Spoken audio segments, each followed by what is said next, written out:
kegiatan supervisi mata pelajaran IPA ini Bapak Ibu sebelum dilaksanakan supervisi harus tahu dulu ya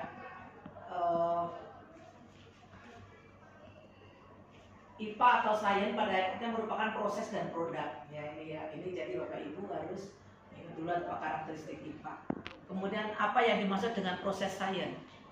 Barangkali ada yang bisa menjabarkan, dan apa yang dimaksud dengan produk sains? Dari Ibu bertiga, Bu Aci, Bu Riana, atau Bu Susan? Atau Bu pikir? Nah, langsung matiin kalau ada kesimpulan, nanti baru terbentuklah produk. Ya, produknya. Produk itu hasil dari proses sains tadi, sehingga nih ada produknya seperti itu. Oke, coba kita buka dulu di sini. Ya, dinamakan dengan proses sains.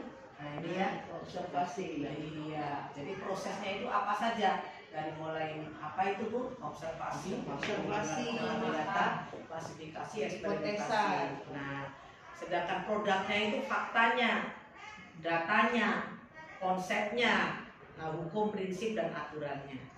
Ini ya dimaksud dari produknya ya. Jadi seperti apa hukum prinsipnya, aturannya, datanya seperti apa, ini produknya ya. Ini yang merupakan karakteristik daripada IPA. Nah, ini yang ingin kami sampaikan, bagaimana nanti Bapak Ibu akan saya supervisi. Sebelum saya mensupervisi Bapak Ibu, saya harus melaksanakan 3 hal ini. Yang pertama yaitu perencanaan, kemudian yang kedua adalah pelaksanaan, kemudian yang ketiga adalah evaluasi. Nah, apa di dalam perencanaan? Nah, ini saya besarkan kalau masih kurang jelas ya. Nah, di sini pada perencanaan, di situ yang pertama adalah mengkaji program supervisi yang ada. Supervisi yang lalu itu seperti apa? Kalau kita sudah punya, alhamdulillah kita sudah punya aplikasi ya mungkin ya luar biasa ini Pak Sur. Kemarin malah pada minta, banyak tuh pada minta. Dia bilang ya, jadi kan kita menjadi imbas mereka lah gitu. Tapi nanti kalau ganti, berarti apabila ganti poin-poin atau indikator berarti diganti lagi Bu itunya.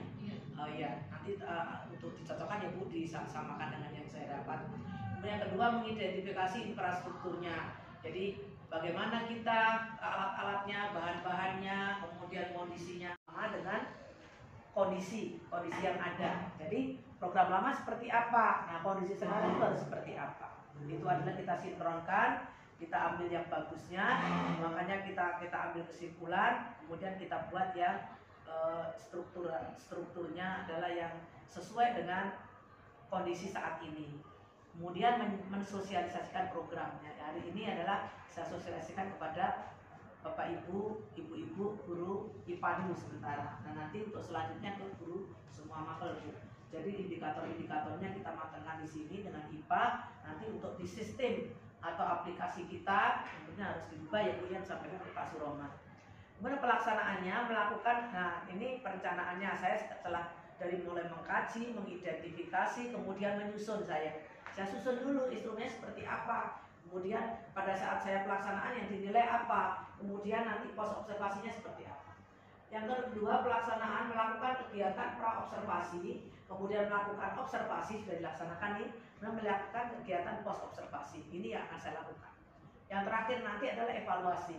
Evaluasi ini kita lakukan saya dengan kurikulum, dengan para wakasek yang berhubungan dengan ada Bapak Ibu IPA, menganalisis hasil supervisi, kemudian menindaklanjuti hasil supervisi atau namanya RTR. Pertemuan awal saya dengan Bu Aci siapkan ini rencana pembelajarannya ya, sesuai dengan tujuannya, bagaimana kegiatannya, bagaimana penilaiannya seperti apa. Kemudian memastikan atau media aplikasi yang akan digunakan. Ibu mau menggunakan model apa, metode apa, alatnya apa, itu Bu. Kalau di dalam daring juga, ya ini kan luringnya. Nah, kemudian mengamati proses. Nah, ini kan saya langsung ya, ini kan kalau daring. Nah, kemudian posnya menganalisis data hasil observasi, kemudian mengadakan pertemuan untuk memeriksa umpan balik, kemudian merencanakan tindak lanjut. Jadi posnya nanti akan saya sampaikan kepada Ibu apa yang yang kekurangannya dan kelebihannya gitu ya. Nah, tadi tahapan supervisi tadi sudah ya. Berarti perencanaan, pelaksanaan, penyusunan rencana tindak lanjut, menyusun laporan hasil supervisi akademik. Nah, ini seperti ini Bu. Jadi pertama tadi kan saya ketemu dengan Ibu. Apa tadi Bu yang ditanyakan? Alatnya apa, bahannya apa, tujuan belajarnya apa, RPP-nya seperti apa. Nah ini. Kemudian pertemuan pra-observasi, kemudian observasi pembelajaran, pertemuan pasca observasi ini di dalam pelaksanaan tadi ya. Nah kemudian rencana tindak lanjut setelah saya laksanakan, kemudian saya melaksanakan tindak lanjutnya. Kalau dia emang kurang memuaskan, Ibu pengen mengulangi, saya akan melaksanakan penyusunan laporan supervisi ini, akan melaksanakan supervisi kembali. Kapan kita laksanakan supervisi kembali? Nah ini, saya jelaskan lagi di perencanaan supervisi akademik. Itu Bapak Ibu ya, coba perencanaan supervisi akademik. Nah, perencanaan supervisi pembelajaran tadi dan menyusun jadwal, UIN ini ya. Kemudian merencanakan supervisinya kapan. Yang kedua pelaksanaan, saya jabarkan lagi tadi pra-observasi, observasi pembelajaran IPA, dan pertemuan pasca observasi. Setelah saya masuk kelas, saya ketemu lagi sama Bu Aci. Bu Aci, ini tadi seperti ini, Ibu sudah menyampaikan tujuannya, Ibu kurang misalnya refleksi belum ada, dan lain sebagainya. Kegiatan anak kelompoknya seperti apa, apakah Bapak Ibu sudah memberikan sebagai fasilitator dalam kegiatan itu, apakah sudah berpusat pada anak sesuai dengan model pembelajarannya atau tidak, indikatornya sudah sesuai dengan KD-nya atau tidak. Ini. Kemudian yang ketiga, penyusunan rencana tindak lanjut supervisi pembelajaran. Jadi tindak lanjut yang saya laksanakan yaitu hal penting apa pada pasca observasi. Kemudian targetnya di mana? Ini kurikulum nih targetnya. Nanti akan saya buat grafik Bu. Jadi misalnya gini, Bu Aci pada saat tahap pertama ini nilainya masih cukup. Nah, Bu saya ingin meningkatkan menjadi baik. Jadi targetnya saya jangan cuma baik Bu, sangat baik misalnya targetnya. Nah kemudian saya buat rencana jangka pendek. Nah ini saya buat grafik teman-teman ini seperti apa yang akan dilaksanakan atau intinya KKM lah seperti apa. Kemudian sumber daya yang diperlukan seperti apa. Nah tindak lanjutnya bagaimana? Kalau misalnya sumber dayanya ini yang diperlukan, misalnya ini sumber daya gurunya ini di bawah baik, misalnya cukup, maka kita berikan tindak lanjut yaitu dengan supervisi 2. Iya. Kemudian tanggal supervisi berikutnya. Ini Bu ya, tanggal supervisi berikutnya.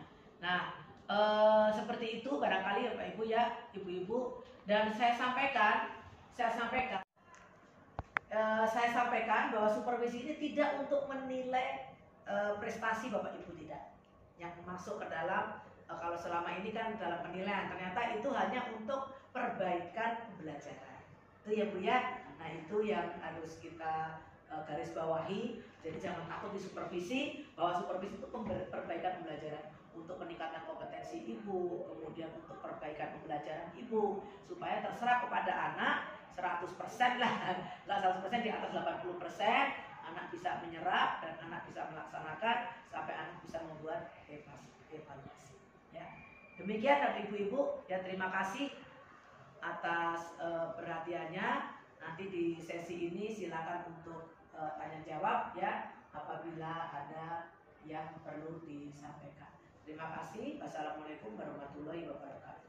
Waalaikumsalam warahmatullahi wabarakatuh. Salam IPA. Integritas